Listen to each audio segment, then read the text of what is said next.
wabarakatuh. Tadi host hebat kita Aida, Aida, manager Aida dah perkenalkan latar belakang saya. So saya mula je dengan kita punya tajuk malam ni. Sebenarnya tajuk malam ni sebagai pembuka je. Sebab Aquila Talk ni setiap hari Rabu kalau sesi dengan saya ataupun pakar nutrition kat Baiti, kita orang akan buka soalan untuk Q&A. So lepas ni boleh bertanyakan apapun soalan yang berkaitan dengan prospek, saya akan buka lah selepas slide saya mengenai gout ni selesai. Okay, so hari ni saya akan cerita sikit penyakit berkaitan dengan gout. Jangan lupa buku ya doktor, buku. Buku untuk catat. Okay, boleh catat. Sebab sebab saya dulu belajar sesi gout je berbulan. Berbulan. Okay, next slide. Okay, masuk slide baru. Okay, kita kerap dengar kan tentang penyakit gout ataupun kita sebut uric acid yang meningkat ataupun orang kata arthritis ataupun di luar sana orang kata inflammatory arthritis kan. So yang kita tahu ialah penyakit gout ni, kalau kita tengok gambar kaki ni, next slide. Dia sebenarnya sering terjadi kepada kaum lelaki lagi banyak. Dan usia dia ialah 30 tahun dan ke atas. Tapi perempuan pun sebenarnya kebelakangan ni kita lebih banyak jumpai juga usianya lagi muda. Kalau dulu kita tengok literature yang ada, selalunya berlaku pada perempuan selepas putus haid ataupun menopause. So penyakit gout ni biasanya comparison dia antara lelaki dengan perempuan ialah 3:1 sekarang ni. Okey, lepas tu gout ni sering dikaitkan dengan penyakit herediter ataupun diturunkan. So kalau kita tahu, slide ni macam tak nampak. Okey.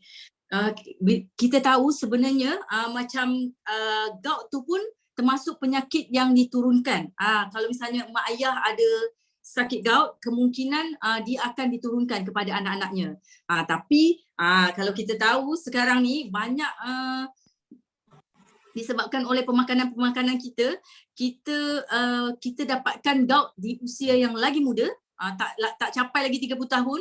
Ada pesakit-pesakit saya yang datang belas tahun, 18 tahun, kadang kaum lelaki 18 tahun, 19 tahun. Dan kadang-kadang tak ada riwayat daripada mak ayah ataupun keluarga kata tak ada, mak ayah saya tak ada pun sakit gout doktor. Tapi kebanyakan sekarang ada berlaku fakta-fakta saya bagi.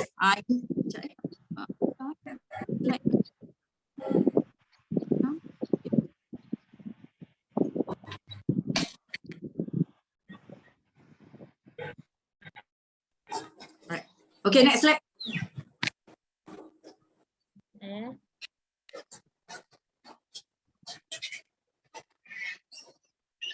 Okay, penyakit gout pun dikelaskan sebagai penyakit arthritis. Arthritis ni kalau kita kenal, dia ada dua jenis lah yang paling famous. Yang pertama ialah RA ataupun rheumatoid arthritis, ataupun ini pembengkakan pada sendi-sendi ataupun pada bahagian joint kita.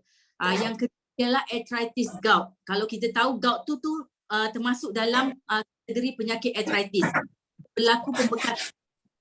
So kalau kita tengok slide. Tak nampak slide kan? Tak nampak slide.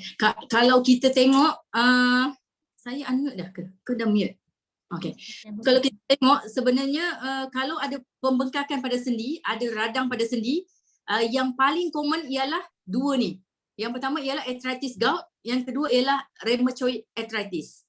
So arthritis gout tu kira yang paling banyak. Kalau berlaku pembengkakan sendi, kita boleh sebut dulu, kita kena rule out dulu yang arthritis gout tu. Kalau dia bukan arthritis gout, maksudnya dia okey. Maksudnya kita baru check yang lain lah. Boleh? Aida, slide tak muncul. Kejap ya. Kejap. Macam mana ya? Sebab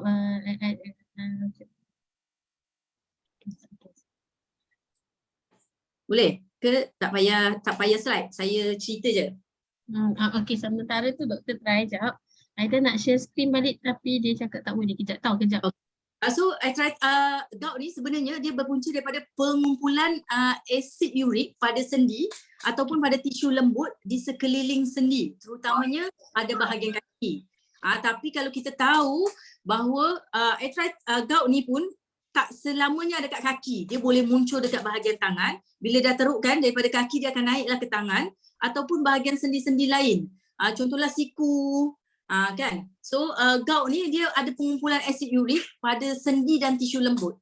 So dia punya keyword ialah sendi dan tisu lembut. So dia bukan dekat tulang tau. Dia kalau tulang bengkak dia bukan kategori gout. Okay. So next slide. Okay. Yang tadi saya sebut, gout tu menyebabkan keradangan. Satu radang, maksudnya dia ada inflammation kat dalam tu. Lepas tu ada bengkak, dan kalau kita pegang, kalau kita sentuh daripada luar dia ada sakit. So ini tiga sign yang kita boleh tengok pada pesakit gout yang datang secara tiba-tiba pada sendi, terutamanya sendi-sendi yang besar. Dan itu menyebabkan pembatasan daripada pergerakan tu jadi terbatas. Jadi pesakit tu dia akan jadi susah bergerak. Paling biasa ialah pada kaki, iaitu pada ibu jari, pada ankle, itu banyak berlaku gout ni. Okay. Biasanya serangan gout hanya akan membabitkan satu sendi pada satu ketika. Contohlah kalau misalnya dia, kalau istilah dalam perubatan, gout ni dia bukan bilateral, dia bukan dua-dua, dia biasanya sebelah dan satu sendi je. Contohlah di sendi lutut, di sebelah kanan saja ataupun di sebelah kiri saja. Kebanyakannya gout macam itulah dia punya pattern. Okay, next slide.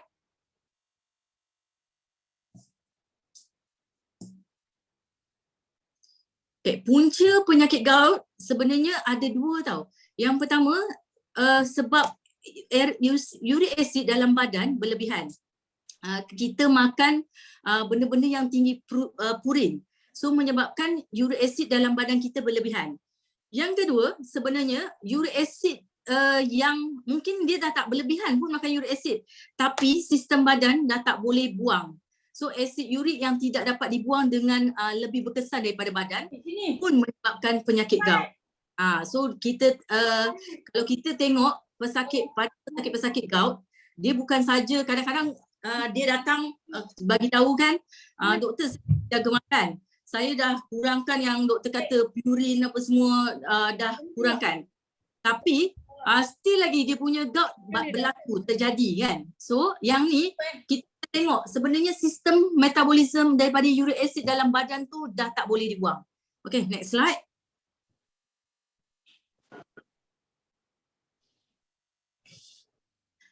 Asid urik yang berlebihan ni menyebabkan pembentukan kristal berbentuk jarum pada sendi. So kalau teruk, kalau asid urik yang berlebihan ni banyak di satu sendi, dia akan membentuk sebagai kristal. Ia juga boleh terbentuk di bahagian lain dan akhirnya boleh menyebabkan batu karang dalam buah pinggang. So pada pesakit-pesakit yang uric acidnya tinggi, dia pun uric acid pun boleh di kristal tadi tu, dia boleh diendapkan di bahagian buah pinggang. So next slide kita tengok. Pengumpulan asid ni boleh menyebabkan benjolan kecil yang disebut sebagai tofi, tofi gout. Pada keadaan yang lebih serius, tofi akan menjadi terlalu besar dan boleh pecah sehingga mengeluarkan bahan seperti kapur. Okay, next slide saya ada tunjuk gambar. Sebenarnya pada pesakit yang sangat teruk, dia punya gout yang uncontrolled gout, dia akan berlaku namanya tofi. Tofi kristal tadi, kristal daripada uric acid tu, dia sampai macam bengkak sangat. So gambaran dia macam kapur, gunung meletup, daripada kapur gunung meletup tu, dia jadi macam tu. Kalau kita tengok operation daripada tofi gout ni, dia bukan satu sendi je tu, dia akan berlaku di banyak sendi dah, sebab badan dah tak boleh nak metabolisme uric acid dalam badan. Okay, next slide. Aida lagi. Okay. Selain daripada yang saya sebut tadi, sebenarnya punca penyakit gout ni berlaku kenapa badan kita tak boleh metabolisme daripada asid urik tu. Sebab apa? Sebab satu yang tadi saya cerita pasal keturunan. So, kalau kita tahu yang tadi saya cerita, kalau mak ayah ada keturunan gout, kemungkinan anak dia pun boleh kena gout. Yang kedua, pengambilan makanan yang kaya protein dengan lebih. Maksudnya setiap hari dia ambil protein secara lebih. Tapi yang ni, kategori yang ni saya selalu akan bagi tahu bukan pasal protein dia saja, tapi yang keduanya ialah proses daripada protein tu sendiri. Contohlah kita makan ikan bilis. Ikan bilis ni ialah satu ikan yang dah diproses dengan menggunakan pengawet. So bila kita ambil secara berlebihan, bahan pengawet tu menyebabkan kita tak boleh nak metabolisme asid urik dalam badan kita. So makanan-makanan yang berproses, makanan yang banyak pengawet, makanan yang kalau kita tengok dibubuh bahan pewarna lebih, ini menyebabkan kita punya badan tak boleh nak metabolisme asid urik. Tu yang saya bagi tahu tadi. Penderita-penderita asid urik kebelakangan ni ialah pesakit-pesakit yang muda usianya, yang di bawah 30 tahun seperti faktor yang kita belajar sedulu kan. So yang faktor ketiga pun obesity. Jangan pelik kenapa pesakit-pesakit obesity dia lagi cenderung untuk mendapatkan gout yang tak terkawal. Jadi bila dia dah obes, dia lagi susah nak mengawal dia punya gout. Yang keempat, pengambilan alkohol.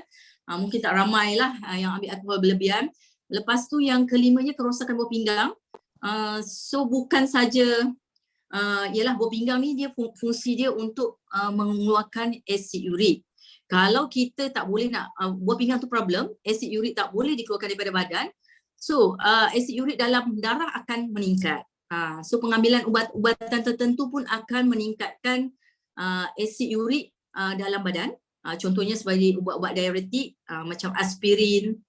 Okey. Lepas tu yang punca lain dia ialah kekurangan air dalam badan. Sebab sebenarnya nak proses protein yang kita makan, dia akan hasilkan purin. Purin tu bila dipecah baru jadi asid urik. Nak keluarkan asid urik tu, kita perlukan air dalam badan kita. Bila kita tak cukup air, sentiasa tak cukup air dalam badan, asid urik ni macam jadi sampah dalam badan kita. Tu yang jadi macam susah nak dikeluarkan daripada sistem badan kita. Okay, so next slide. Ini saya cerita sikit je mengenai penyakit gout ni. Ada awal-awal yang kita sebut sebagai asymptomatic ataupun tak ada gejala. Tapi sebenarnya kalau kita cek bacaan darah dia, mungkin level uric acid dalam badan dia sudah meningkat. Tapi dia tak nampak lagi lah ada pembekakan, ada sendi yang merah, tak ada lagi.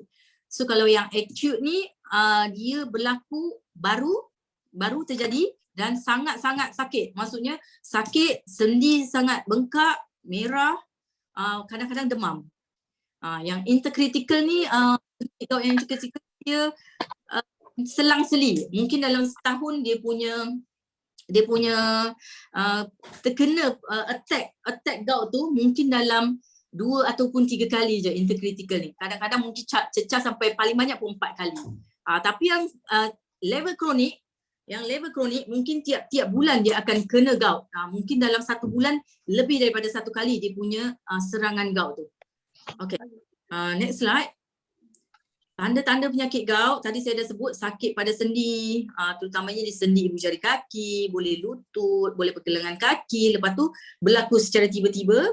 Lepas tu sendi akan rasa sakit bila disentuh dan kadang menyebabkan demam. Sebenarnya kadang-kadang rasa pain tu, rasa sakit tu yang ataupun inflammation tu yang menyebabkan badan rasa demam. Okay, next slide. Yang ni saya cerita sikit lah mengenai prinsip asas diet bagi pesakit gout. So untuk pesakit-pesakit yang ada masalah gout ni, dia sebenarnya yang kena dibuat ialah yang pertama sekali ialah penurunan berat badan. Sebab ramai kita tahu orang-orang yang terkena gout ni ada masalah obesiti sekali. So untuk pengawalan dia punya gout supaya tak berulang, supaya dia mudah dikawal, dia kena lakukan penurunan berat badan. So nanti di hujung session ni project manager kita akan cerita sikit macam mana kita akan mulakan program untuk penurunan berat badan yang akan banyak membantu untuk pesakit gout dan pesakit-pesakit kronik lainnya. Okey, sebab apa berlebihan berat badan akan meningkatkan risiko untuk menghidap gout. Kajian mencadangkan penggunaan kalori dan berat badan boleh menurunkan paras asid urik dalam mengurangkan serangan gout itulah. Okey, so penurunan berat badan juga akan mengurangkan tekanan terhadap sendi. So ini satu yang logik lah. Kalau kita berat badan kita berkurang, kalau kita ada attack juga gout tu, tak adalah beban pada contohnya pada lutut orang yang ada serangan gout pada lutut, ditambah lagi dengan berat badan yang obesiti, dia akan memperteruk dia punya tekanan pada lutut tu sehingga lagi meradang, lagi berlaku inflammation. Okay, yang kedua, sebenarnya pada pesakit-pesakit gout ni, dia kena dapatkan karbohidrat kompleks, dia tak boleh karbohidrat ringkas. So kita tak boleh nak dia ambil banyak roti, banyak kek yang dapat daripada karbohidrat ringkas. So dia kena ambil karbohidrat kompleks. Makan buah-buahan dan sayur-sayuran segar serta bijirin penuh. Itu sangat bagus untuk pesakit gout. Lepas tu kena elakkan makanan dan minuman yang ada kandungan sirap jagung. So kalau kita tahu sirap jagung yang tinggi, kalau kita tengok dekat label, kita kenal dengan corn syrup, maltose syrup, itu semua ialah yang berasaskan daripada sirap jagung. Itu sangat tak elok untuk pesakit-pesakit gout. So kadang-kadang bukan saja pesakit gout ni tak boleh makan makanan daging yang kita famous kan, tak boleh makan daging je, tapi dia still lagi ambil produk-produk dalam tin yang banyak mengandungi tinggi daripada corn syrup tu ataupun corn sugar tu, itu juga akan menyebabkan gout ni lagi susah nak dikawal. Okay, so serta hadkan meminum jus buah-buahan yang semula jadi yang manis. Sebab apa? Sebab fruktos pun akan trigger pada pesakit gout sebenarnya. So pada pesakit gout, kita kena hati-hati bila dia dah obes. Kita kena perhatikan dia tak boleh ambil yang jenis fruktos. Okay, so nanti kalau di hujung kita kaitkan dengan suplemen, saya akan explain sikit bila kita akan starting dengan nektar dan bila kita akan starting dengan aloe vera gel. Okay, metabolisme fruktos dalam badan akan menghasilkan asid urik, seterusnya meningkatkan parasnya dalam darah. So ini bahagian yang sangat penting bagi pesakit gout. Perhatikan, dia tak boleh ada corn syrup yang tinggi, tak boleh fruktos yang tinggi. So yang ketiga ialah minuman. So tetap kekalkan hydration pada pesakit gout. Bila dia tak cukup air, macam saya tadi cakap, dia akan meningkatkan uric acid dalam badan. Uric acid susah nak dikeluarkan daripada badan. Dan dia akan melambatkan metabolisme, pengangkutan uric acid untuk dikeluarkan daripada buah pinggang. Yang perlu diperhatikan juga ialah lemak. Sebab apa? Sebab lemak tadi berkait dengan obesiti. So elakkan pengambilan lemak tepu daripada daging. Dan yang kedua, pesakit gout ni ikutkan kajian, dia banyak dikaitkan dengan pesakit jantung. So pada pesakit-pesakit gout, dia sangat akan berkembang kepada kepada penyakit jantung. Kepada pesakit jantung juga. So sebab tu pada pesakit-pesakit gout ni kita kena buat asas diet dia ialah dengan menghadkan pengambilan lemak tepu juga. So kalau kita nak ambil protein pun kurangkan yang ada bahagian lemak. So kita kena ambil bahagian contohlah bahagian ayam yang bahagian dada, ataupun kalau kita tengok bahagian daging boleh juga tapi yang kurang lemak. Okay, so protein tadi yang next tu protein ialah pilih bahagian daging atau ayam tanpa lemak. Sebenarnya boleh makan ayam tau. Sebenarnya boleh makan daging tapi perhatikan kuantiti. Lepas tu kena tengok yang tanpa lemak. Lepas tu produk tenusur rendah lemak dan kekacang sebagai sumber protein. Cuma kena diperhatikan juga kalau kita sebut sumber kekacang pada pesakit gout, kita jangan anggap boleh ambil kacang goreng kan, kacang almond yang dalam paket tu kan, yang sebenarnya dalam tu dah dicampur dengan perisa-perisa. So kalau nak ambil kekacang yang pure, ataupun kita boleh rebus sendiri, ataupun kita ambil yang memang organik punya. Okay, so ini saya dah explain sikit sebab saya akan masuk ke bahagian nanti suplemen. Okay, lepas tu next 7 makanan yang dilarang oleh pesakit gout. Next slide.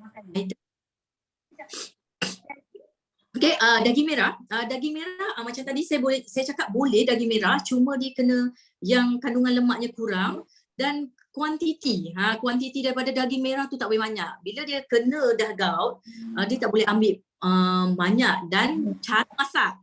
Cara masak ni menentukan. Sebab apa?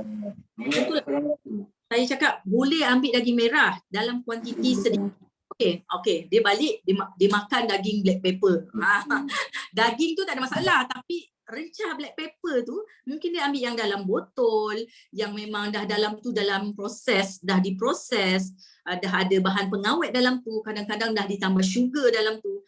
So ini yang menyebabkan pada pesakit-pesakit gout ni bukan daging merahnya. Bukan semata-mata daging merahnya, tapi cara proses daging merah tu sehingga kita makan tu. Sebab kadang-kadang kalau kat Malaysia lah terutamanya kan, kita suka daging yang dimasak dengan rencah ataupun rempah-rempah yang sebenarnya bukan original punya. Okay? Betul. Penyedap rasa. Okay, penyedap rasa, bahan pengawet, produk-produk gula yang dikemikalkan, itu semua punca daripada goutnya sendiri. Okey. Yang kedua, kandungan alkohol. Mungkin saya tak akan bahas lebih. Okey. So makanan laut. Okey, makanan laut pun ada yang boleh makan, ada yang perlu dielak terus. Contohnya macam ikan bilis, macam tuna. Tuna satu yang dia punya purin sangat tinggi. So tuna, kalau pada pesakit gout yang dia tinggi, dia punya tengah sakit, elak tuna, elak ikan herring. Lepas tu kalau macam seafood sebenarnya boleh makan. Seafood boleh makan, tapi itulah cara masak. Cara masak macam mana. Lepas tu kuantiti jangan banyak. Okay. So ayam Belanda macam tak berapa famous kan. Dekat Malaysia ni macam tak berapa famous, tapi kandungan purin dalam ayam Belanda dan angsa tu lebih tinggi daripada ayam dan itik. So kalau tengah kena ataupun penderita gout, eloknya dia memilih ayam berdaging putih lah. Contohnya macam ayam ataupun kalau angsa dengan ayam Belanda tu lagi tinggi dia punya purin. Okay. Lepas tu asparagus ni kira kandungan purin dia sederhana. So dalam asparagus ni kita kalau nak makan tak boleh banyak. Dalam lagi cendawan, lepas tu bunga kubis, bayam, itu semua sayur-sayur yang kalau ikut normal kita kena makan banyak sayur kan, tapi pada pesakit gout kita kena berhati sikit, tak semua sayur kita boleh ambil dalam kuantiti banyak. Ya. Lepas tu hati ataupun organ dalam itu elak lah, kalau boleh elak. Lepas tu yang terakhir memang minuman manis lah yang tadi saya cakap pasal fruktos, minuman dalam tin, lepas tu soda. Ni akan menghasilkan uric acid yang banyak dan juga akan menyebabkan obesity dalam badan. So next slide, saya akan cerita sikit pasal pasal ni lah, pasal gout. Okay. So supplement dalam yang paling famous saya tengok orang akan suggest set gout ni yang ni. Okay. Aloe berry nectar, RTC dengan royal jelly. So saya ikut apa yang saya dah buat pada pesakit-pesakit gout saya. Saya lebih suka starting sebenarnya pada pesakit gout ialah dengan aloe vera gel. Sebab apa? Sebab pada nektar ada fruktos yang agak tinggi.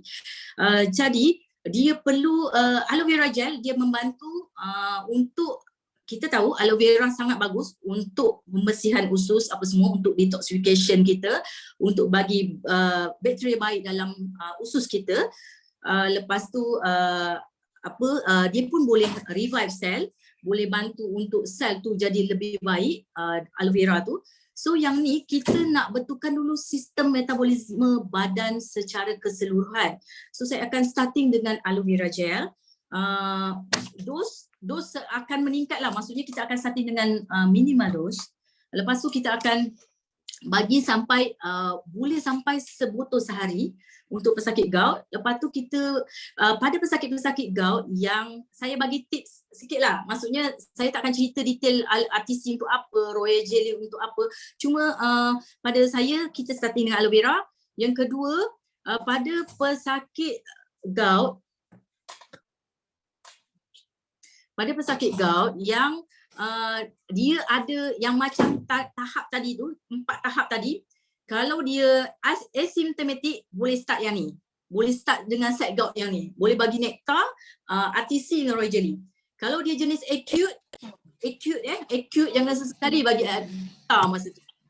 So kena bagi aloe vera gel, bagi RTC dengan royal jelly. Okay, so kalau intercritical kita boleh combine. Sakit intercritical kita boleh combine AVG dengan nektar untuk bagi pada pesakit tu. Yang keempat, kalau dia kronik, sebenarnya tak berapa sesuai untuk bagi nektar. So teruskan dengan AVG, boleh bantu dengan vitamin C, boleh bantu dengan kita punya soy protein, boleh bagi royal jelly, boleh bagi RTC.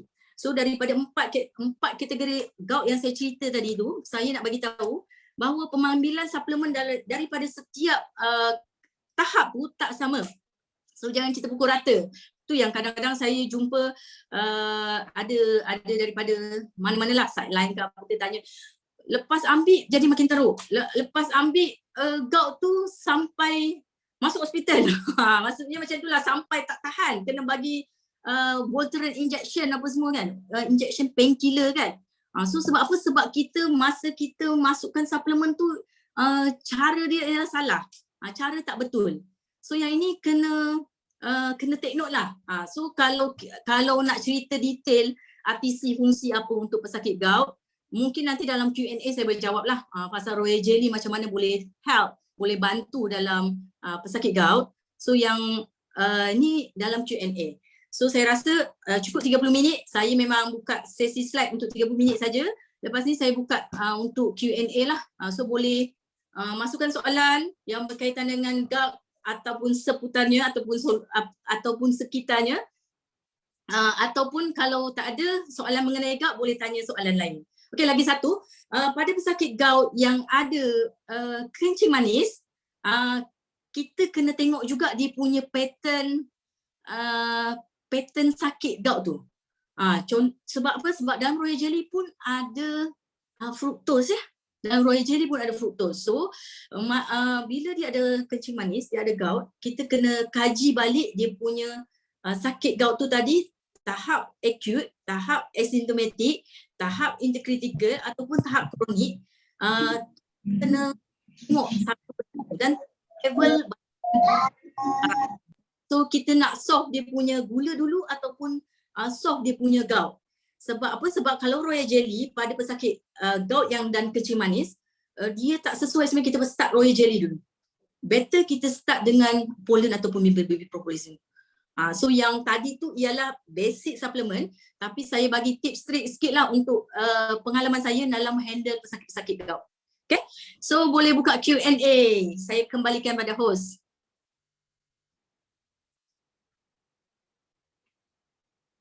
Okey, terima kasih speaker hebat kita Dr. Paul tentang penerangan gout. Biasa kalau kita rasa sendi kita sakit, itu ada tanda-tanda kalau kita belajar tadi cara-cara punca penyakit yang ada nampak tadi kan doktor, penurunan berat badan sangat-sangat penting sebab sekarang ni kalau kita tak jaga makan, maksudnya berat badan kita naik dan penyakit akan datang dan tak mungkin gout tu akan menyerang kita juga kan. So saya buka kepada orang dalam ni yang nak bertanya directly kepada Dr. Paul, boleh open mikrofon, boleh terus tanya doktor? Ya betul, boleh. Tenang lagi jumpa face to face ni. Terus tanya. Assalamualaikum. KEM Ustaz Aziz ya. Saya tanya dulu dah, tak buka mic ini, ada buka kamera. Ini pasal pembekakan yang berlaku pada sendi tu. Contohnya kaki tadi, adakah apabila kita tengok kaki seseorang atau bengkak automatik dia merupakan gout? Tidak ada tidak ada penyakit lain dah. Adakah dia terus kita boleh katakan dia gout? Kemudian berkaitan dengan pengambilan suplemen tadi, macam mana kita nak mahirkan diri kita apabila ada orang bagi tahu dia sakit macam ni, kita nak bagi tahu dia pengambilan contoh aloe vera, adakah memang nak mula dengan 60 sebagaimana kita diajar ataupun boleh terus kita nak suruh dia guna 90 ke ataupun 100 ke ml sekali minum, macam tu. Dan berkaitan dengan royal jelly apa semua sekali tu, adakah dia memang ada hak pengambilan setiap hari benda tu?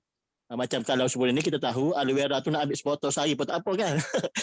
Nah, contohnya, adakah royal jelly tu dia macam tu juga? Dia boleh ambil banyak ataupun tidak? Macam kalau sebelum ni, contohlah B propolis kita kata kalau ada masalah apa dia sakit dan sebagainya, makan 5 biji sekaligus pun tak apa. Lepas 4 jam makan lagi 5 biji.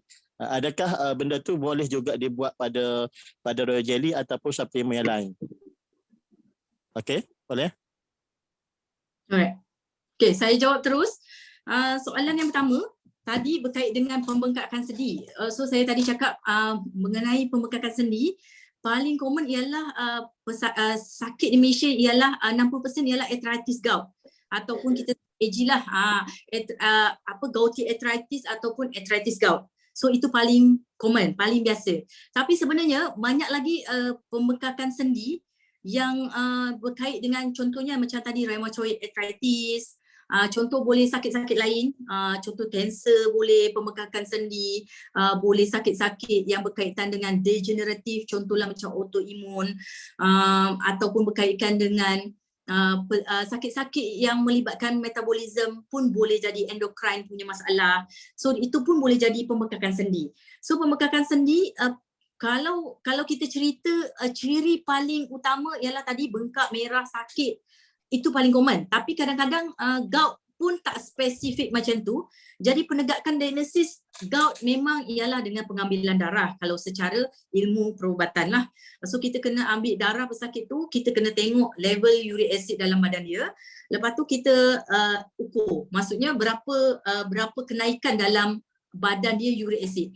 Kalau memang ada kenaikan berat badan disertai dengan simptom tadi pembengkakan sendi dan tak ada masalah-masalah lain, kita tengok confirm kita sebut, atau kalau kita tengok macam arthritis, rheumatoid arthritis dia negatif, kita boleh confirmkan itu penyakit gout. Tapi secara umumnya kalau kita tengok pesakit, saya ajar je lah secara mudahnya, kalau pesakit gout memang dia ada ciri-ciri macam itulah. Sakit yang sangat tiba-tiba di sendi sebelah, di satu sendi, di satu sendi, lepas tu bengkak, merah, itu common lah yang paling biasa.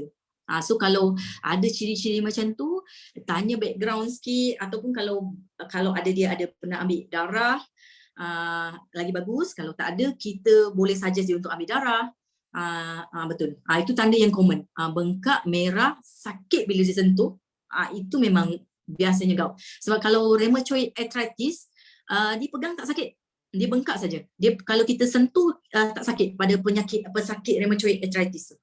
Okay, so yang kedua soalan berkait bila start tadi, saya bagi tips tadi Ustaz Aziz, tengok tahap kategori gout dia asymptomatic ke, dia acute ke, dia intercritical ke, ataupun dia kronik punya gout. So yang ini kena monitor dan tengok balik sakit di belakangnya. Contohlah pesakit gout dengan pesakit kencing manis, pesakit gout dengan darah tinggi, pesakit gout dengan pesakit jantung, penyakit jantung. So yang ni kena tengok balik mana yang kita nak fokus dan apa yang bersesuaian, produk apa yang bersesuaian. Berkait dengan banyaknya produk yang kita boleh ambil, sebenarnya saya selalu berkata tengok background apa yang kita nak solve pada orang tu. Sebab apa? Sebab suplemen ni makanan tambahan. Makanan tambahan untuk bantu kita jadi sihat sesuai dengan latar belakang sakit kita dan apa yang kita perlukan. So kita tak boleh bagi suplemen yang kita tak perlukan, yang kita akhirnya membazir, kita ambil produk membazir, dan sebenarnya yang punca sakit tu tak diselesaikan. So yang saya selalu bagi tahu apa dulu, untuk apa kita ambil produk tu, untuk apa, dan berapa keperluan dia. Macam royal jelly, kita boleh ambil banyak, tapi kena hati-hati pada pesakit yang ada possibility ataupun ada dia punya bacaan gula border-border, ada keturunan kencing manis. Bila kita bagi royal jelly berlebihan, contohlah macam sehari lebih daripada 12 biji, dia tak mendatangkan manfaat. Macam tu. Contoh kalau macam B propolis, contoh pada pesakit-pesakit yang memang memerlukan sistem imun yang tinggi, pada pesakit contoh macam pesakit kencing manis, dia memang perlukan imunisasi, sistem imun yang bagus. Pada pesakit sinusitis, pada pesakit asma, pada pesakit kronik eczema, kita boleh bagi bee propolis dalam jumlah yang banyak. Contohlah dalam 15 biji, 20 biji sehari, kita boleh bagi. Knowledge product memang kena tough lah, kena power lah. Kita tak nak bagi orang setakat kita bagi suplemen macam tu je dan tak memberikan hasil. Yang kebanyakan kita macam tu lah kan. Kita servis kita punya prospek, tapi prospek tu dah 6 bulan ke setahun ke macam tu juga sakitnya. Tak nak lah kita macam tu. Jadi kita kena bagi suplemen yang bersesuaian. Untuk pesakit gout, saya guide tadi ikut kategori gout dia macam mana. Okay? Boleh menjawab Ustaz Aziz? Mana Ustaz Aziz? Boleh dah, boleh jadi doktor lah. Okay. Ada soalan tadi. Mana Aida? Assalamualaikum. Saya ni Kak Yati ni pada Seremban. Doktor nak tanya ni. Tapi soalan tu dua lah mengenai dengan gout dan sawan. Yang pertama, sebelum ni saya jumpa pesakit gout yang saya tak nampak lah dia akan tumbuh macam kat gambar tu, dia biasa je. Tapi dia sampai tahap sembahyang tak boleh, nak sembahyang berdiri macam biasa, jalan kengkang. Jadi saya bagi produk yang saya tengok dekat yang kelas-kelas ni, alhamdulillah dia dah okey dah. Tapi yang saya baru jumpa ni doktor, saya tak pernah jumpa sampai yang sama dekat gambar tu, yang keluar macam kristal-kristal, kaki dah bengkok-bengkok macam tu kan. Jadi saya bagi produk, saya tanya dulu, dia tak ada sejarah kencing manis, dia hanya ada gout dan darah tinggi. Saya ada bagi AVG, Nectar, Arctic Sea, madu dengan Royal Jelly lah, sebab saya takut healing dia sangat kuat. Jadi saya showkan diorang AVG tu campur dengan Nectar, campur dengan madu, tambah lagi dengan secawan air. Dan saya bekalkan diorang juga propolis lah, sebab saya takut healing, sebab saya tak pernah jumpa live macam tu kan. Tapi esoknya bila dia makan, okey, tapi dia healing yang sangat kuat doktor. Dia macam boleh makan sehari, besok tak boleh makan sebab dia bekerja sebagai guard, dia tak boleh nak bangun. Jadi apa nasihat doktor untuk saya guide saya punya customer ni, sama ada dia kena ambil hari-hari ataupun gapkan sehari, sebab dia takut, dia nak bekerja kan sebagai guard, kalau tak boleh jalan macam mana pula nak bekerja, takut kena buang kerja kan. Itu satu soalan saya. Dan yang kedua, saya nak tanya pasal sawan. Saya ada customer yang umur 10 tahun, ni kena sawan doktor. Saya pun tak tahu sawan tu punca dari apa. Saya belum pergi lagi lah, cuma saya ada dengar dia ada telefon saya. Saya nak tanya produk apa yang sesuai untuk sawan. Budak umur 10 tahun dan dia akan kena tarik badan tu macam kerak lah, dalam sehari tu boleh sampai 10 kali tarik. Jadi dia tak boleh sekolah. Jadi saya nak tanya produk apa yang sesuai dan apa sebenarnya punca sawan tu. Itu saja. Terima kasih doktor. Okey, menjawab soalan yang pertama berkait dengan healing crisis. Macam kita pernah dengar, healing crisis memang berlaku nama healing kan. Maksudnya ada dalam, bila kita ambil suplemen, memang kita akan ada berlakunya healing crisis ataupun proses penyembuhan yang tak disukai, yang kita macam tak berapa sukalah. Healing ni sebenarnya maksudnya. Okay, so yang berkait dengan healing crisis, yang pertama, memang kita kena explain bab healing crisis ni. Mungkin macam dalam video-video Kak Baiti, YouTube Kak Baiti tu dah banyak dia cerita pasal healing crisis ni. So boleh rujuk balik. Yang pertama, explain pada dia pasal healing crisis. Yang kedua selalu saya pesan, bila kita nak kurangkan healing crisis, kita jangan menambah bebanan pada kita punya pemakanan. So apa yang kita perlu buat, educate sekali, ajar sekali bahawa pesakit-pesakit gout apa yang boleh dimakan, apa yang kena dimakan, apa yang boleh dimakan, apa yang perlu dielak, kena ajar. Kena bagi tahu, ada makanan-makanan yang tinggi purin, ada yang sederhana punya purin, ada yang purin rendah. So yang ini kena inform juga pada dia. So pada pesakit-pesakit gout, kita tak boleh bagi suplemen saja tanpa kita kawal juga pemakanan dia. Macam pesakit-pesakit kronik lain sebenarnya. Jadi kita kena tahu juga, kalau macam saya, pesakit-pesakit gout saya dalam 21 hari saya akan tengok dia punya pemakanan sekali. So catat, saya cakap kalau nak makan kat luar boleh tulis apa yang dimakan. Yang bayam, ambil bayam, tak banyak doktor, tapi kuah tu dah ada bilis. Contohlah macam tu lah, yang common lah biasa.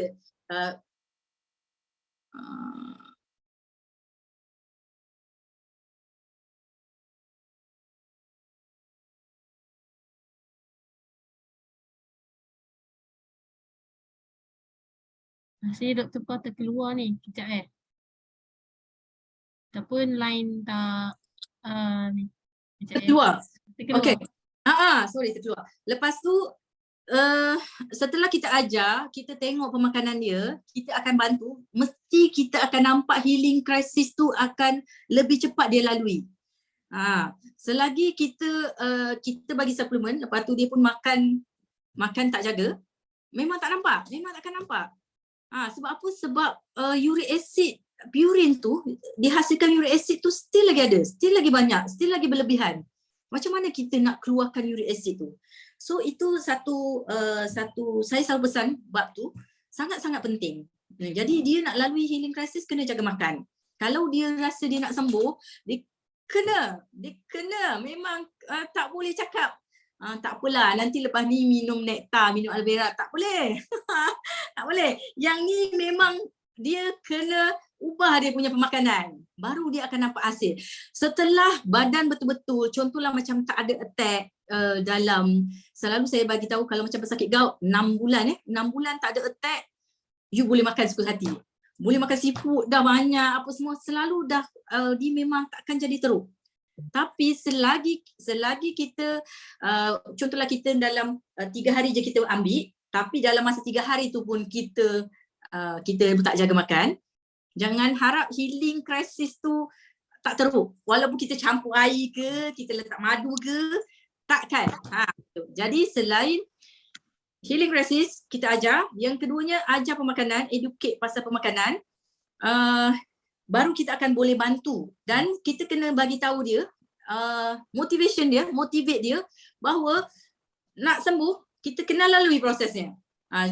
Contohlah kalau dia kerja guard, memang dia akan berdiri apa semua kan. So kita kena bantu dia untuk kurangkan obesity dia ke, nak bagi dia nak turunkan berat badan dia kan.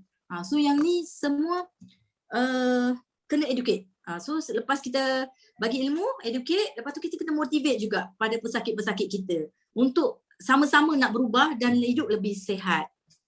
Macam tu. Yang kedua, berkait dengan sawan. Sawan, kalau kita tengok kategori sawan, kalau ikut penyakit saraf ataupun neuro, penyebab sawan sangat banyak list dia, daripada atas sampai bawah. Yang kalau kita sebut herediter satu, keturunan satu, yang keduanya mungkin faktor lingkungan, faktor stres, faktor pengambilan ubat-ubatan berlebihan, faktor sakit yang sebelumnya sedia ada, contohlah macam dia pernah demam ataupun pernah jangkitan kat bahagian otak ataupun pernah injured ke bahagian otak, itu akan mempengaruhi sawan pada seseorang. So kalau kita tengok usia sangat muda, 10 tahun, kita sebut epilepsi ni, mungkin seizure ni, seizure epilepsi tu epilepsi common lah, yang paling banyak berlaku pada kebanyakan rakyat Malaysia. Seizure yang ada, kejang yang ada ni ialah jenis epilepsi. Tapi saya kena tengoklah sebab banyak benda kena kaji berkait dengan sawan ni ataupun seizure ni ataupun kejang ni. Kita kena tengok pola otak dia, kita kena tengok berapa kerap dia kena, bila kena macam mana, proses badan dia macam mana. Lepas tu bila dia dah terkena, dia sangat terbantu tak dengan ubat-ubatan yang diberi. So itu akan kita akan boleh diagnosis apa jenis sawan dia. So kalau macam ni saya tak boleh bagi tahu apa. Doktor, dia punya kena tu, yang kena tarik tu, dia tak lama, berapa saat je? Dia demam tak masa tu? Tak ada demam. Tak demam. Dia kata demam semua tu tak ada, tapi dia punya kejang tu dia akan kena dalam sempat saya telefon, dia kata wak nanti kejap, anak saya kejap. Tak bersaat, betul okey. Memang macam ni ke? Memang macam tu. Okay. Tak apa. Yang ni kita boleh bantu dengan pemakanan aloe vera lah. Mungkin kalau pada budak boleh je start dengan page. Lepas tu kita boleh bagi dengan RTC sebab RTC dia akan membantu neuro berkaitan dengan neurotransmitter dekat bahagian otak. Sebab kalau kita kaji pasal seizure ataupun epilepsi ni selalu berkaitan dengan neurotransmitter yang irregular dekat bahagian otak. So kita boleh bagi minyak ikan ataupun minyak zaitun ni, dia sangat bagus untuk pergerakan neurotransmitter tu. So pada pesakit-pesakit epilepsi dia akan banyak terbantu dengan RTC. Pada budak kita boleh macam 10 tahun ni kita boleh bagi start dengan 4 biji, 2 biji pagi, 2 biji malam. Yang ni dia sangat bantu. Lepas tu kita boleh bagi dengan produk madu, Royal Jelly. Royal Jelly akan bantu persarafan juga. Kalau kita tahu dalam Royal Jelly ada B-complex. B-complex pun akan bantu untuk perjalanan saraf dekat bahagian badan. So bila dia dah kena seizure ataupun sawan, kadang dia sistem badan dia pun dah jadi tak cantik. Kadang-kadang berlaku kelemahan otot, berlaku mungkin tak ketara pada awalnya. Kadang-kadang berlaku kelemahan otot, berlaku kekecilan otot ataupun atrofi otot. So ini semua boleh kita bantu dengan Royal Jelly. Sebab Royal Jelly akan bagi circulation saraf daripada satu badan untuk lebih baik. So yang ini kita nak cegah juga untuk dia tak berlaku kelumpuhan seumur hidup. So yang ni kita boleh explain lah pasal Royal Jelly pada dia. Lepas tu soy protein pun sangat bagus sebab dalam tu ada vitamin dan mineral yang cukup untuk perlindungan sistem imun dia. Macam tu. Boleh jawab Kak Yati? Boleh. Terima kasih banyak doktor. Terima kasih.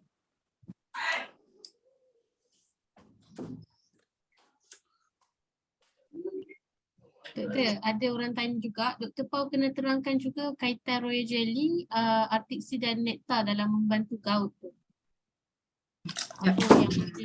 Kenapa produk tu boleh membantu lah, dia nak terangkan. Saya explain sikit lah kot. Sebab rasanya macam banyak jugalah orang explain kan. Aloe vera macam tadi saya cakap dia untuk sistem metabolisme badan. Dia akan betulkan kita punya sistem usus, detoksifikasi usus untuk bagi bakteria baik. Sebab apa? Sebab pada kita tahu tadi pesakit gout dia ada selain uric acid yang banyak dalam badan dia, yang keduanya ialah kegagalan dia nak buang uric acid daripada badan. So aloe vera berfungsi untuk bantu untuk sistem-sistem yang berkaitan dengan metabolisme uric acid ni lebih meningkat. Kalau kita tahu dalam aloe vera ada function tadi macam revive cell, lepas tu dia betulkan kita punya nutrition, penyerapan nutrition, itu sangat memang basic daripada aloe vera. Lepas tu kalau nectar tu sebenarnya pada pesakit gout dia ada cranberry tu. Ini dia akan bantu untuk lawaskan kencing. Kerana apa? Pada pesakit-pesakit gout yang teruk, uric acid dah tinggi, nak metabolisme uric acid sangat susah sehingga ada setengah dia kencing pun tersekat-sekat ataupun dia tak boleh nak buang sebab kristal uric acid tu mengganggu. Tu yang sometimes jadi batu karang. So cranberry pada aloe vera nectar dia sangat membantu untuk pemecahan kristal daripada uric acid sendiri. Lepas tu yang keduanya untuk metabolisme pengeluaran pengkumuhan daripada uric acid tu sendiri, dan yang dia meningkatkan antibody ataupun imuniti daripada uretra pundi kencing. Itu fungsi daripada cranberry sendiri dan itu sangat-sangat membantu pada pesakit gout. Okey, yang aloe vera tadi saya tertinggal, dia pun salah satu daripada manajemen weight tau, untuk pengurusan berat badan, untuk pengurangan obesiti, untuk mengurangi craving, mengurangi mengawal kita punya paras gula dalam darah. Itu semua dikawal oleh aloe vera. Kalau cerita aloe vera memang satu tajuk, memang satu sesi lah. Memang satu kelas memang cerita aloe vera saja kan. Tapi ni saya bagi simple. Okey, RTC sendiri, RTC kalau kita tahu minyak ikan dia akan bantu juga untuk dia fungsi dia kalau apa lagi?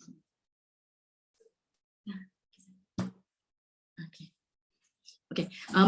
Minyak ikan, minyak zaitun tu dia akan bantu untuk protein ataupun daripada purin senang dari pecah kepada uric acid. Lepas tu pada RTC juga, pada minyak ikan juga dia akan bantu pesakit gout untuk kurangkan tu minyak tepu, lemak tepu tu. Sehingga dia punya management weight pun akan bantu terkurang. Okay, so royal jelly ada B5 yang berkait dengan pemecahan uric acid. Kita tahu B5 ni function dia sebenarnya dalam pemecahan purin, okay, protein, purin ke uric acid. Daripada purin ke uric acid kita perlukan B5. Kita perlukan B5. So bila B5 tu dia akan bantu uric acid tu dipecah lebih kecil dalam molekul yang lebih kecil sehingga lagi senang kita nak metabolisme ataupun kita pemukan keluar daripada sistem badan kita. So memang lagi satu, royal jelly pun dia sebenarnya membantu untuk pada pesakit gout, dia juga membatasi protein tu ditukar jadi purin. So dia dah macam level pertama lah untuk tak berlakunya pesakit pada pesakit gout. Sebab dia protein nak pecah pada purin, protein yang kita makan tu dia dah ada satu level untuk menghalang untuk supaya purin tu dalam level yang lebih tinggi. So itu fungsi daripada royal jelly. Okey, itu ringkasnya. Kalau nak cerita memang sangat panjang sebab mekanisme gout tu sangat kompleks. Metabolisme nak pecahkan uric acid nak keluar tu pun sangat panjang, tapi secara ringkasnya macam itulah. Macam tu. Boleh? Siapa tanya? Ustaz Aziz Ustaz Aziz tanya. Okey. Ada next soalan? Senyap dah semua. Kena ngantuk dah semua.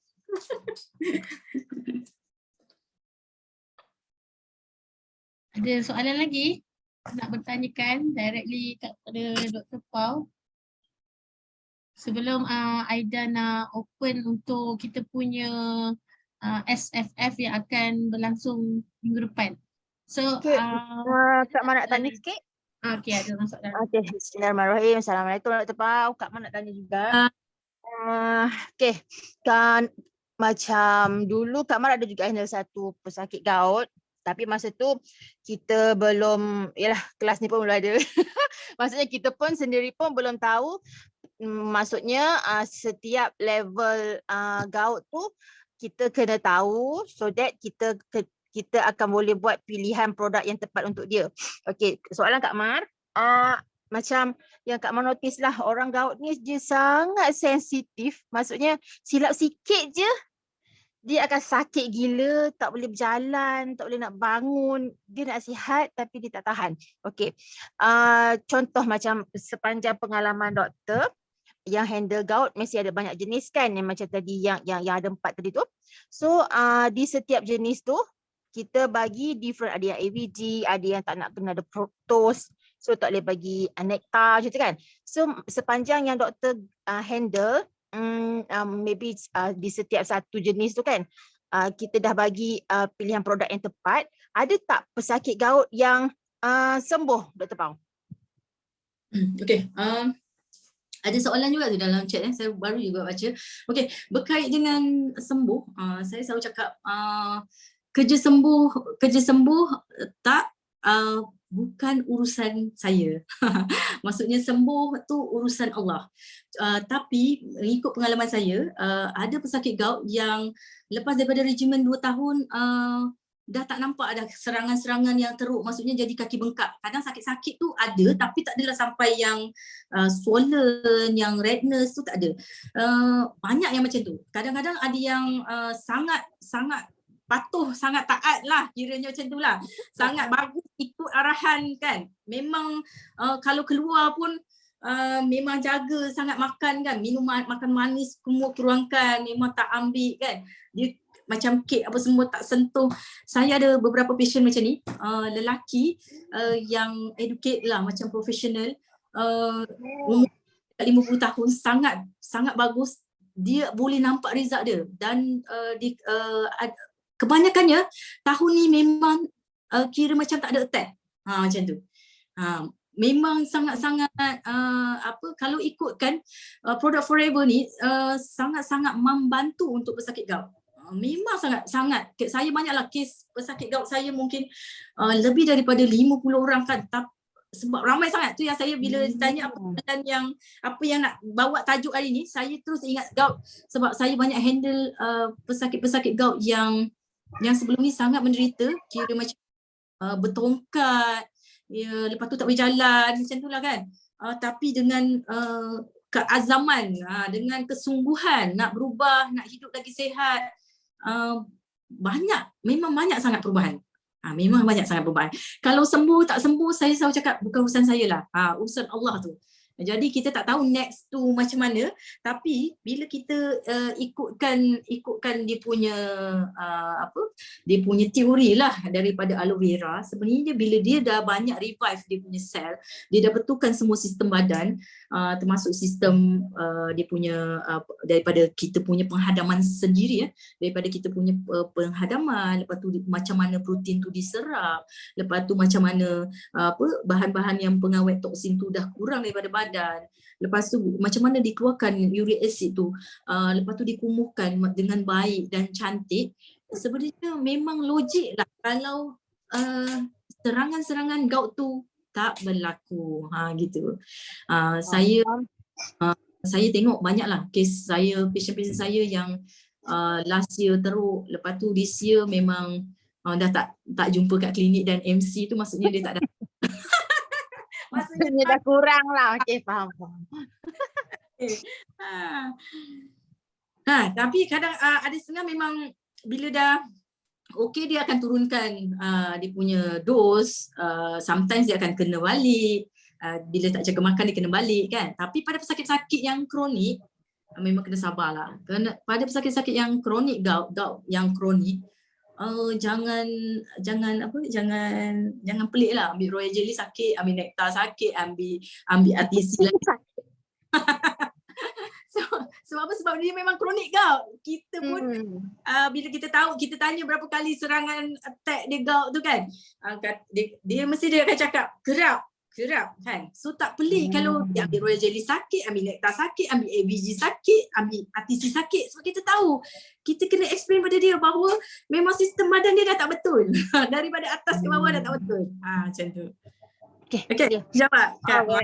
Lepas tu ada soalan pun. Macam mana nak turunkan obesiti? Kejap lagi kena masuk grup kita orang. Kejap lagi project manager akan cerita macam mana kita nak kurangkan obesiti. Sebenarnya kebanyakan kita tak berjaya dalam menurunkan obesiti sebab apa? Yang pertama, azam tak kuat lah. Niat tak kuat. Lepas tu yang keduanya tak dengan produk yang betul ataupun pemakanan, tak tahu pemakanan yang betul, tak tahu suplemen yang boleh membantu, tak tahu cara diet yang betul, cara exercise yang betul, tak tahu, tak ada ilmu. Lepas tu yang ketiganya selalunya tak duduk dalam sikl yang sama-sama nak sihat. Jadi kalau kita tak duduk dalam sikl yang tak nak sihat, kita akan payah.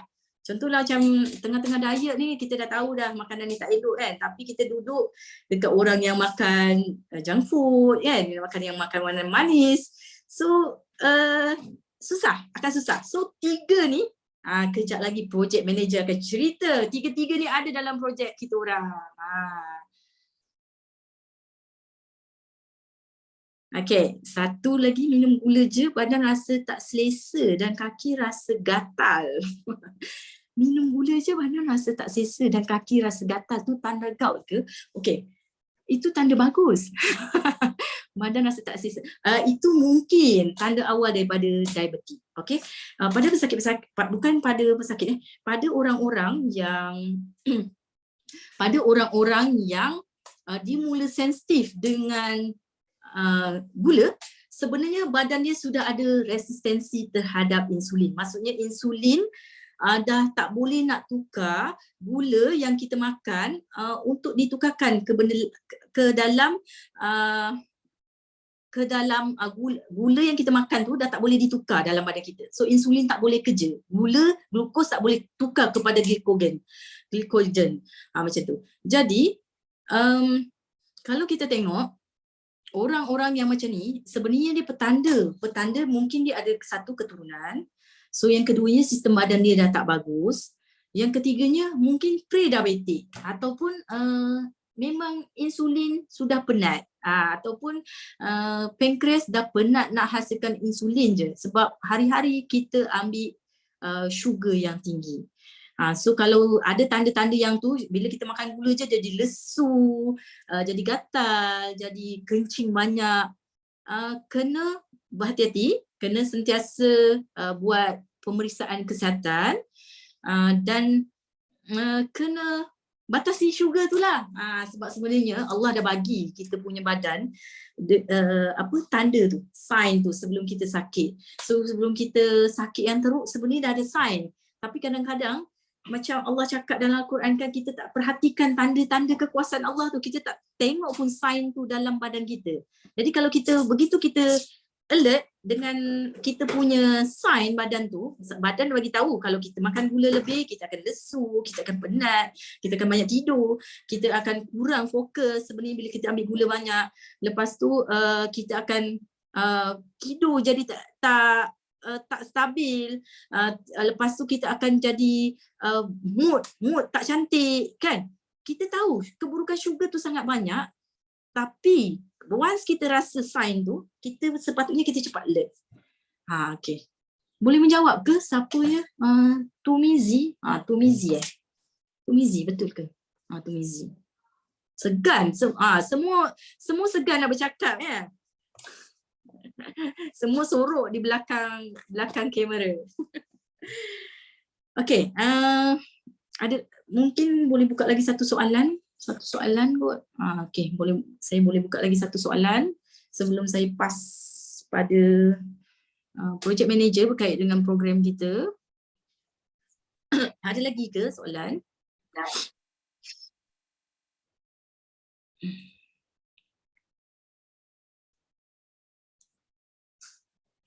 Banyak soalan sekali. Banyak soalan sekali. Apa benda tu? Tanya.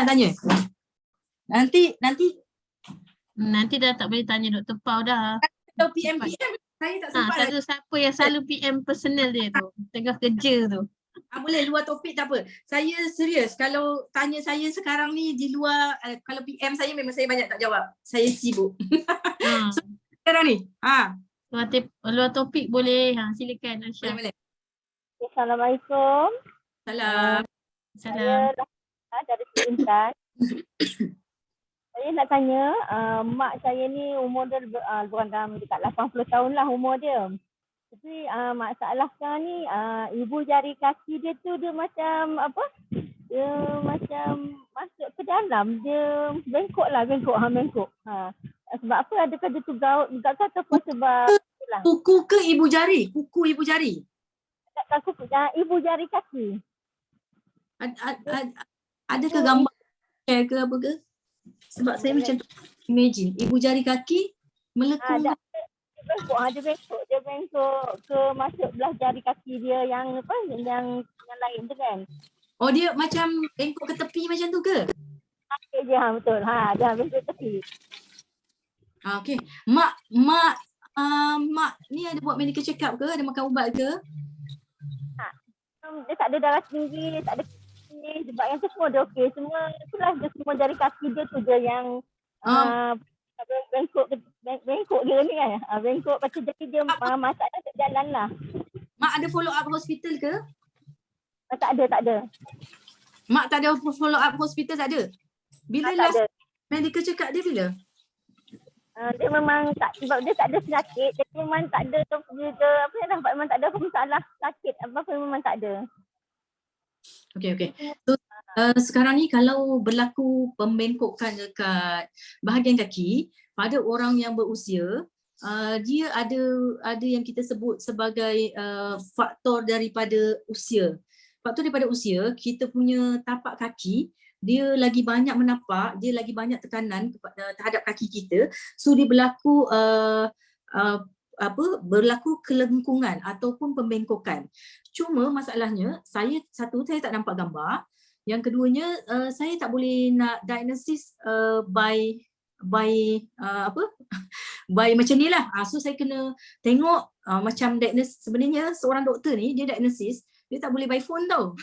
Dia tak boleh by phone. Dia kena tengok, dia kena see, dia kena sentuh, dia kena lihat, sentuh, dan kita kena ada satu pemeriksaan penunjang ataupun pemeriksaan tambahan, additional examination. Contohlah kita kena ambil darah, kita kena buat x-ray. So saya cadangkan macam ni. Kalaulah mak ke ayah? Mak tadi. Mak. Okey, mak sekarang bergerak ke beg? Dalam beg. Maksudnya dia lagi bergerak.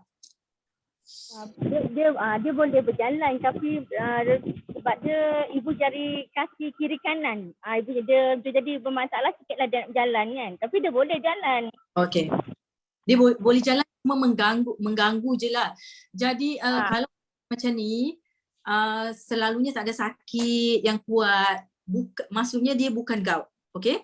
Dia bukan sakit. Kalau sakit kita kena tengok lagi apakah dia rheumatoid ke ataupun dia ada sakit ataupun ada tumbuhan lain. Dia akan menyebabkan nyeri, sakit. Tapi kalau sekali-sekala ada hilang timbul, itu biasa kerana banyak bergerak lah. Kalau pada orang meningkat tu biasa kerana pergerakan. So yang macam ni kalau nak memang kita kena bawa pergi hospital ataupun bawa ke klinik kesihatan untuk dapatkan suggestion ataupun nak bawa klinik saya pun boleh untuk dapatkan suggestion apakah kita perlu refer ke doktor pakar untuk dapatkan diagnosis sebenarnya ataupun tak. Tapi kalau saya tengok yang macam ni, kalau tak ada sakit, nyeri tak ada, kuat, okey. Yang keduanya tak mengganggu sangat, kita mungkin boleh betulkan dia punya kaki tu dengan dengan urutan lembut lah, dengan masaj yang lembut. Kita boleh buat masaj. Kadang-kadang memang faktor usia dia memang kaki kita akan membengkok macam tu. Mungkin faktor dia muda-muda dulu dia pernah pakai kasut-kasut yang ketat, dia banyak berdiri lama. Lepas tu ada beberapa faktor lah yang menyebabkan kaki dia macam tu. Tapi saya selalu pesan, saya tak boleh nak advice macam tu saja kalau saya tak ada, maksudnya saya tak tengoklah secara live. Gitu. Cuma kalau rasa mengganggu sangat, saya rasa better lah bawa klinik atau bawakan untuk pemeriksaan kesihatan di klinik-klinik kesihatan. Saya tengok ya, sekejap.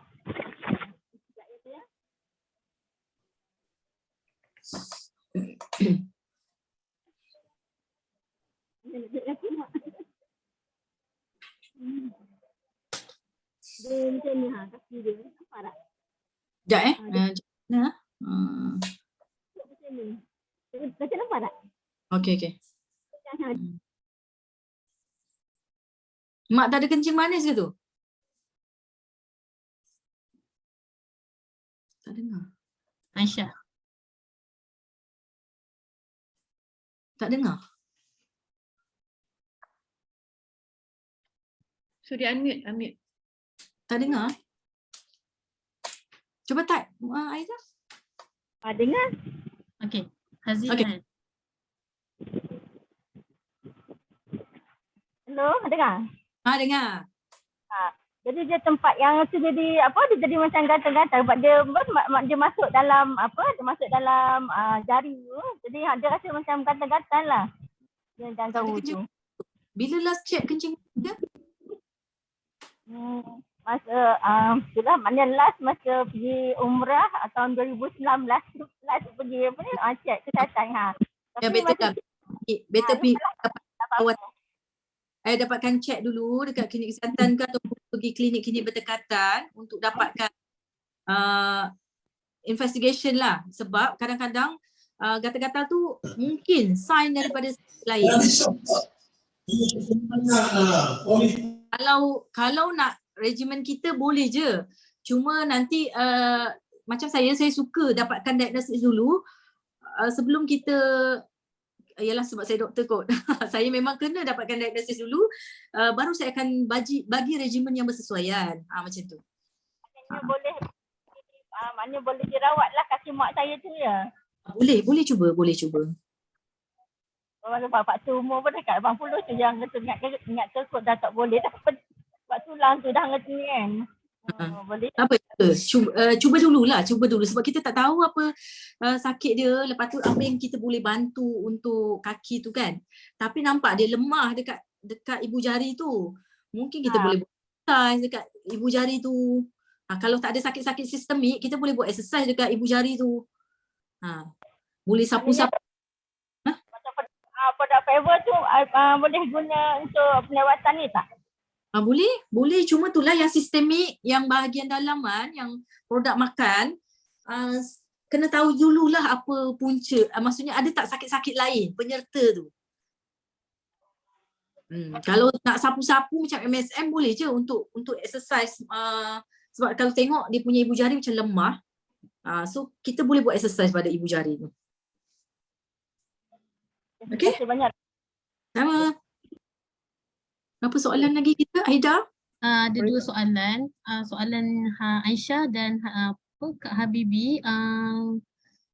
Kalau ibu kita ambil ubat semput hari-hari Asmin dalam jangka masa yang lama dan panjang, ada efek apa-apa tak untuk masa depan dia, kesihatan dia?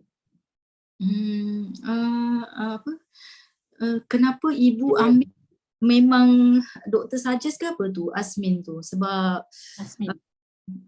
Sebenarnya pada pesakit asma, kita tak manage dengan ubat-ubatan yang panjang tau.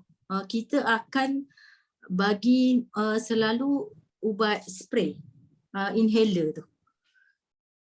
So kena kaji balik berapa kerap dia kena attack asma dan dia respon dengan inhaler yang mana. Inhaler better than ubat-ubatan.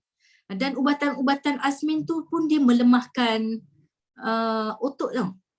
Mungkin itu kaki tu sebab daripada penggunaan lama daripada ubat-ubatan asma. Itu sebabnya macam kita orang doktor pun kita tak suggest ubat-ubatan asma dalam long term, dalam masa selalunya kalau kita nak start Asmin tu bila ada gejala saja, bila teruk, tak uncontrol, baru masa sakit tu je. Stop. Aida mute, siapa tu? Alright, lagi satu. Ustaz Roshdi. Tak, Aida mute tak boleh. Tolong mute ya. Lepas tu yang Habibi ni pesakit ada ketumbuhan di lutut. Jika tak silap saya, tulang rawan tumbuh pada sendi. Nak makan apa kan namanya? Habibi ni ada ke? Boleh tahu usia pesakit? Usianya berapa? Lepas tu ketumbuhan ni jenis apa ya? Ada tulang rawan ni. Assalamualaikum doktor. Waalaikumsalam. Pesakit ni awal 20-an. Okey. Dia, saya tak reti nak sebut, tumor sekejap ya. Okey, tumor. Dia tumor, ketumbuhan. Okey. Saya tak reti nak sebut dia punya ketumbuhan tu, tapi kedudukannya di lutut. Apa yang doktor jelaskan pada saya, tulang rawan tumbuh di bahagian sendi. Di belakang kepala, maksudnya di sebelah belakang lutut lah, kepala lutut. Patilah. Okey. Okey, yang tumor, dia keadaan dia sekarang macam mana? Boleh bergerak ke tak? Masih boleh bergerak, tapi ada waktu bila kena serangan dia pernah sampai tak boleh bergerak. Okey. Yang ni boleh kita bantu dengan suplemen-suplemen yang membantu dalam kanser, tumor, cyst, apapun pertumbuhan lain. Dia akan sama. Dia punya teori lah. Yang pertama aloe vera, palmostin. Lepas tu kita boleh bagi RTC. Lepas tu kita boleh bagi B, propolis. Lepas tu kita boleh bagi makanan untuk penguat dia, boleh bagi madu, bee pollen ataupun soy light lah untuk soy protein. Yang ini kita boleh ikhtiarkan sebab tumor tulang rawan pada usia muda selalu dia bukan jenis agresif. Selalunya. Doktor, lagi satu saya nak tanya. Okey. Pesakit ni dia kata dia dah alami sakit ni lebih kurang hampir setahun. Tapi bila dah pergi ke hospital Kuala Lumpur, dah jalankan X-ray, MRI semua, pihak hospital syorkan dia jalani pembedahan segera. Jadi lebih kurang dalam 1 bulan daripada sekarang mungkin dia bersetuju untuk dibedah. Jadi saya nak syorkan dia lah produk Forever ni.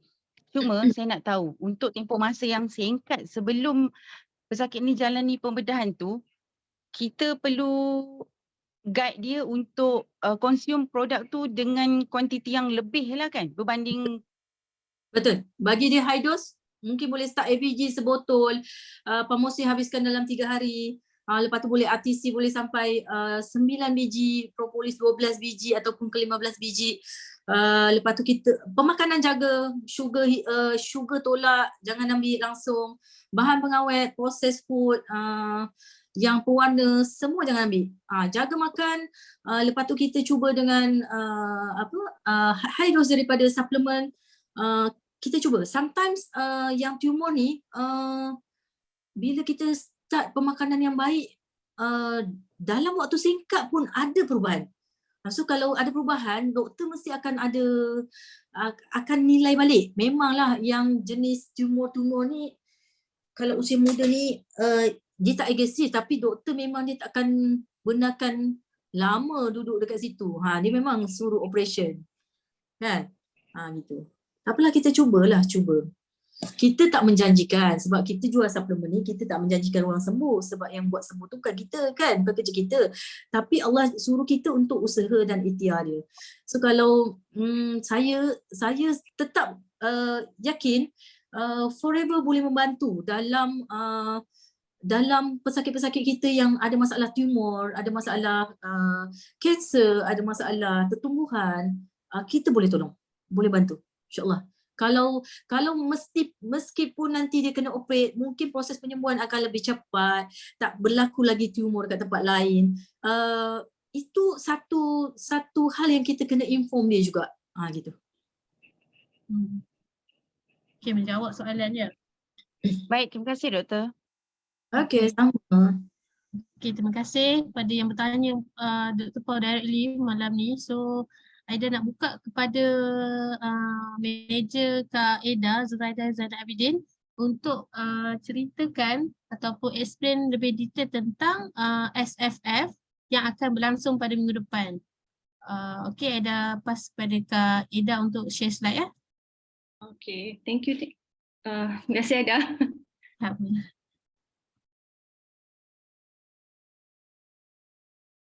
Okay, share screen dulu kan. Share screen. Share. Ada? Dapat tak Aida? Nampak Aida? Nampak? Nampak. Okay, alright. Okay, Assalamualaikum warahmatullahi taala wabarakatuh semua. Pagi. Assalamualaikum. Pagi walaupun dah pukul 10.30. Hampir 10.30. Terima kasih Dr. Pau, sangat hebat presentation Dr. Pau. Kita dengar pasal penyakit kan. Okay, tapi apa yang Kak Eda nampak tadi daripada presentation Dr. Pau, dia cakap kita makan produk, tapi kalau kita bagi tahu customer kita makan produk, tapi satu benda yang kita tak buat, yang menyebabkan kita susah nak dapat hasil adalah kita tak jaga makan, betul tak? Jadi nak dapat hasil, kena juga selain pada makan produk, kita kena jaga makan. Jadi hari ni Kak Eda nak nak umumkan bahawa kita akan buka our second batch Slim Fit Forever untuk second intake bermula 8 hari bulan hingga 16 November. Minggu lepas Kak Ida dah ceritakan pasal Clean9, program Clean9. So hari ni Kak Ida nak officially lah kita nak launch intake tu, maknanya kita nak start register, orang dah boleh masuk kita punya Slim Fit Forever bermula esok. So ini adalah video montaj kita. So Kak Ida nak tunjukkanlah pada semua. Okey. Persembahkan.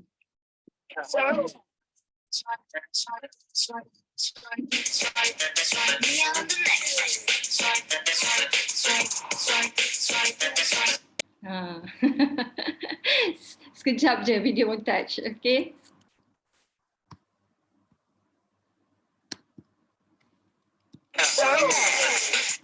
Sorry. Okey. So barisan coach yang akan bersama kita for Slim Fit Forever second batch ni adalah coach yang sama, insyaAllah. So ada berbagai-bagai background coach. Kak Ida of course this time, last time Alhamdulillah Kak Mar sebagai coach kita, coach manager kita. So untuk second batch ni Kak Ida pula diberikan tugas sebagai coach manager, dan kita ada berbagai background coach yang terlibat di program Slim Fit Forever. Daripada tadi Dr. Pau sendiri, kita tahu kan Dr. Pau memang sangat awesome lah tentang product knowledge dan juga tentang, of course dia doktor kan, banyak benda dia tahu. Dan kita juga ada Mama Betty seorang pakar perawat alternatif yang sangat arif, awesome sangat knowledge dia tentang nutrisi, tentang produk, tentang rawatan semua jugalah.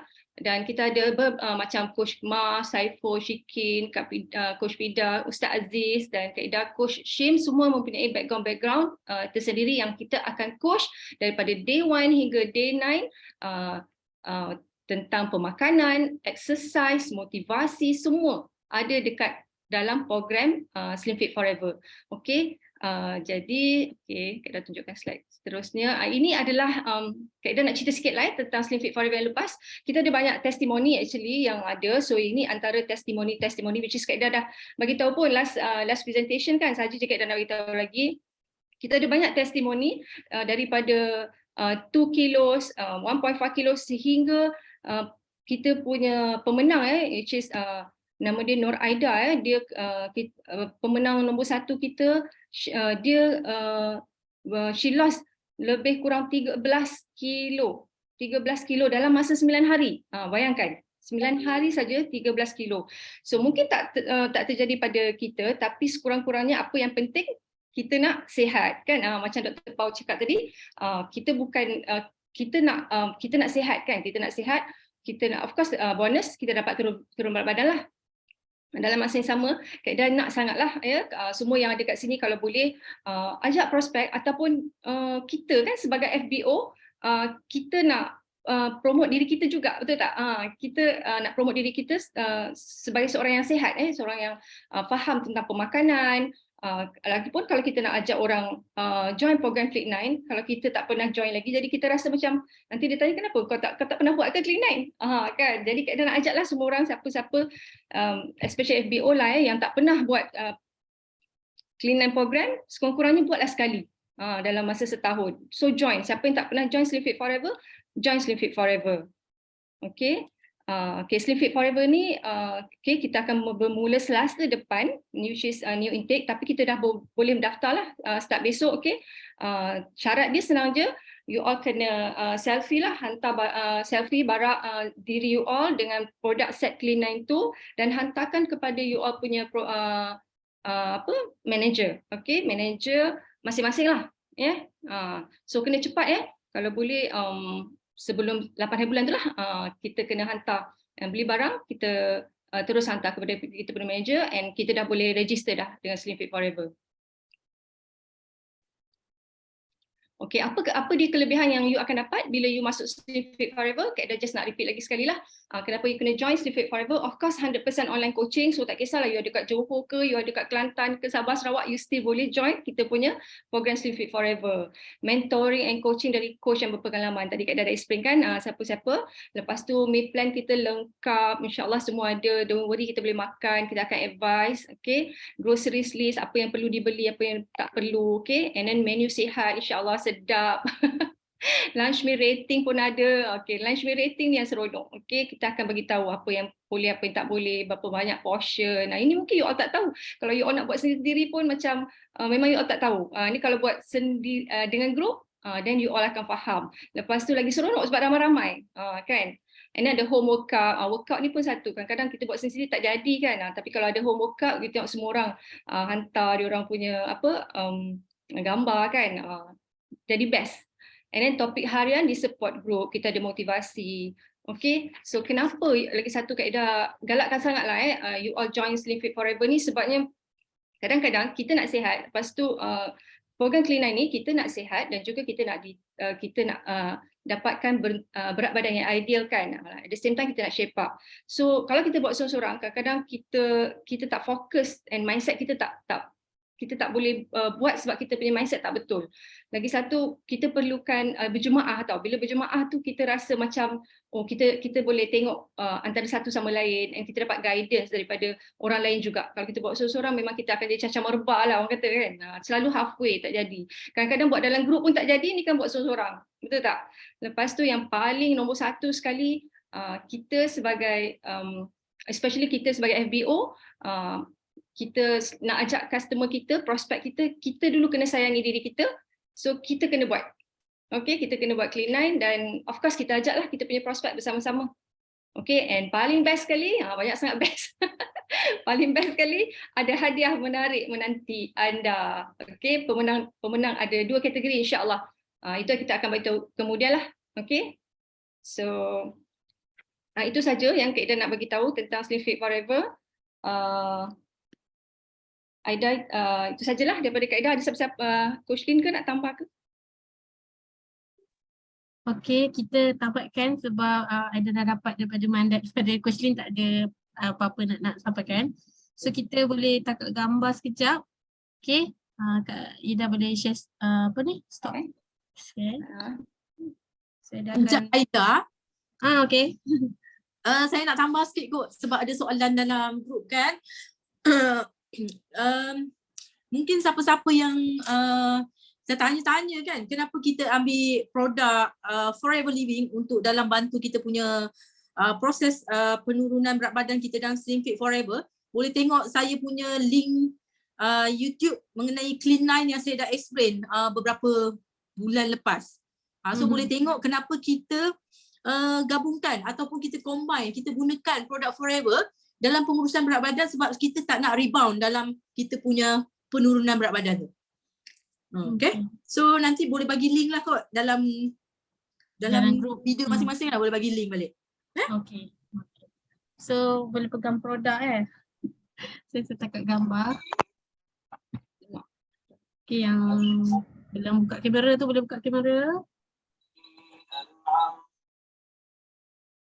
Saya pegang fiber. Nampak?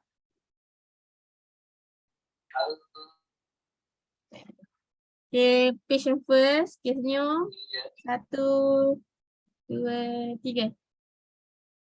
Okay, next page, ada 3 page. Ni banyak yang tak buka muka lah.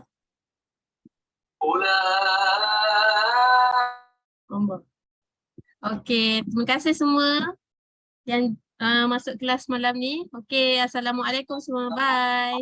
Terima kasih Dr. Pau. Terima kasih Aida. Terima kasih semua. Terima kasih semua. Jazakillah.